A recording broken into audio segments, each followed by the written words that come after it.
Reliance industries ખાસ fundamentally ચર્ચા કરીએ, કારણ કે ઘણા સમય પછી જે આ સ્ટોકમાં એક તેજી, ગઈકાલે ઇનફેક્ટ માર્કેટની રિકવરીમાં જે બિગેસ્ટ કોન્ટ્રીબ્યુટર્સ હતા એમાંથી રિલાયન્સ ઇન્ડસ્ટ્રીઝ હતું અને 3%ની મજબૂતી સાથેનું એક ક્લોઝિંગ પણ આપણને જોવા મળ્યું છે. સ્ટોકમાં ખાસું એક પોઝિટિવ એક્શન હતું, પરંતુ જ્યારે ફંડામેન્ટલી જોઈએ રિલાયન્સને તો કઈ રીતે સમજવું જોઈએ? ચાંદી આ એક એવી કંપની છે જેની પાસે હવે ઘણા બધા કારોબાર છે અને એમાંથી એક મુખ્ય કારોબાર છે oil refining, oil marketing, exploration.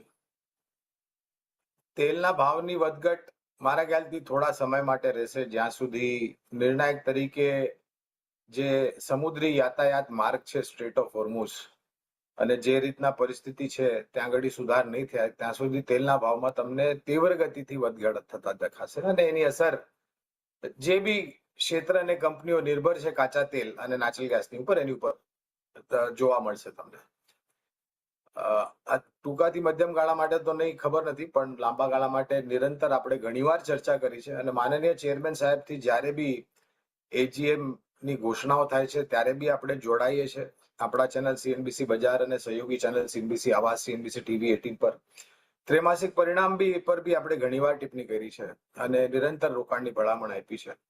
એટલે આવા બધા જે કરેક્શન છે ચાંદી, એ મારા મતે જો તમે મને પૂછો તો તમે જો બહુ અનુભવી ન હોવ શેર બજારમાં પણ તમારી એક ઈચ્છા છે કે ના શેર બજારમાં રોકાણ કરવું છે, તો મારા ખ્યાલથી એ બધા નવા રોકાણકારોને પ્રાથમિકતા જે આપવી જોઈએ રોકાણ કરવા માટે આવી બધી કંપનીઓને આપવી જોઈએ, જેમ કે રિલાયન્સ ઇન્ડસ્ટ્રીઝ છે, એસબીઆઈ છે, axis bank, HDFC bank, L&T, HDFC, ઘણી બધી. એટલે દિગ્ગજો જે છે, મારો કહેવાનો અર્થ એ છે કે દિગ્ગજોને તમે મહત્વ આપો તો ખરીદારીની ભલામણ છે. અને મારા ખ્યાલથી અનુમાનિત, મને બરાબર તો યાદ નથી, પણ અનુમાનિત લગભગ 1550 કે 1600 ની આસપાસના લક્ષ્યાંક છે આજની પરિસ્થિતિમાં. અને અત્યાર સુધી જે બી આપણે ત્રૈમાસિક પરિણામ જોયા છે એના આધાર પર હું આ ટિપ્પણી કરી રહ્યો છું. જો ભવિષ્યમાં પરિણામ સુધરશે તો સ્વાભાવિક છે કે આપણે લક્ષ્યાંકમાં બી ઉપરની તરફ પરિવર્તન કરશું, પણ રોકાણ જાળવી રાખો અને ન હોય તો રોકાણ કરી શકો છો.